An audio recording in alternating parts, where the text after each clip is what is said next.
This tutorial is all about loops and creating and working with loops. So what we're going to do is select acoustic instrument, choose, we're going to name this one Project 3, create.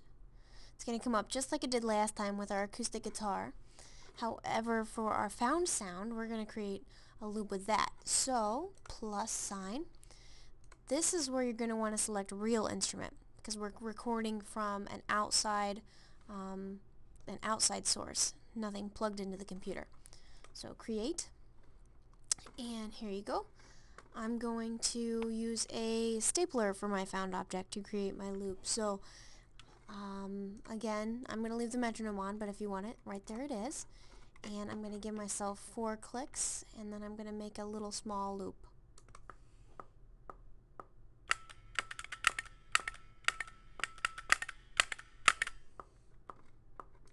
There we go. And let's make him bigger so I can cut him up.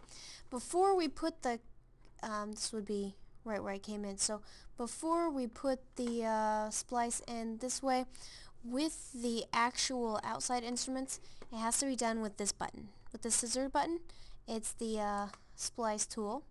Bring it up, you'll see this is my first click. So let's go ahead and select this. All I did was hold down the mouse. So I'm just going to hold down, and I already cut it. So here, let me do this. Command Z is undo, by the way. You can always push Command Z. So just to do it again, let's view the whole thing. I'm going to select and drag it back. That automatically turns it into two separate pieces when I double click. See? 2 separate pieces. I'm going to pull him apart, delete him. Here it is.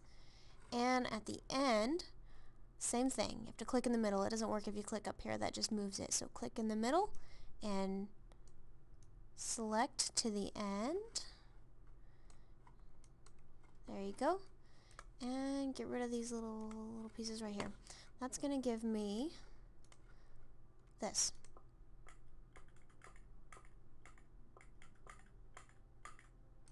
There we go. Here's my loop.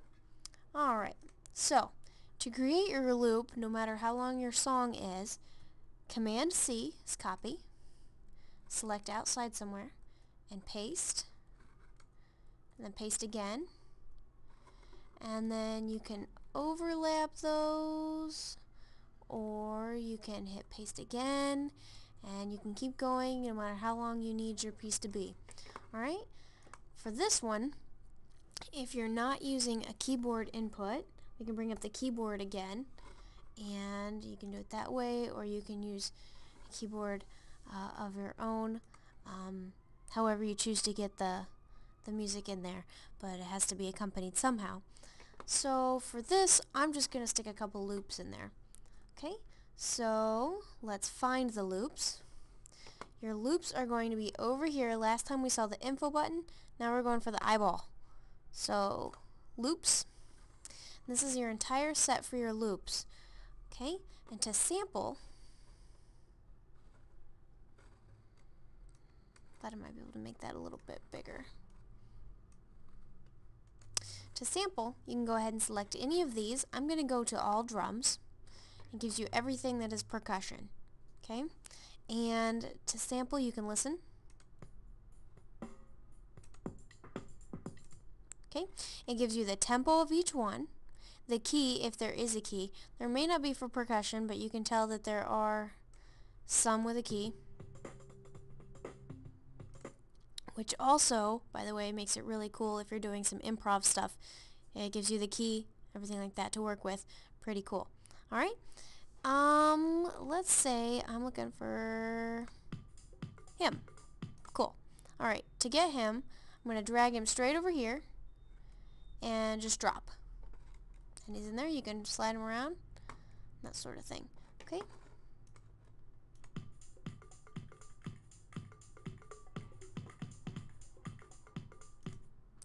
See, it may be difficult because you're going to have to line it up, things like that. So it's good to select a tempo in the very beginning that you're going to use. Line your found object up with that, and then select tempo on this side that makes it work. Now, if you need to, you can also slow things down, speed it up depending on which track you're wanting to work with. Okay, so just so you know that.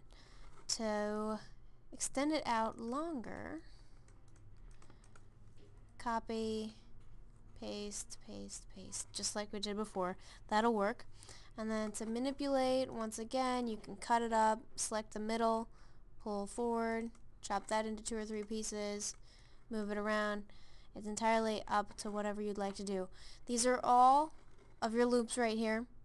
You've got world. These are just basically presets, so you can select different things that you'd like to search for. So if you're going to search for urban things, it's going to come up like this, and you can narrow it down by whether you're looking for bass or it's just basic different criteria that you're searching for.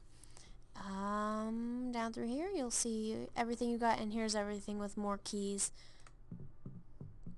lots of bass line. Okay, and that is all of your loop information. So go forth and conquer.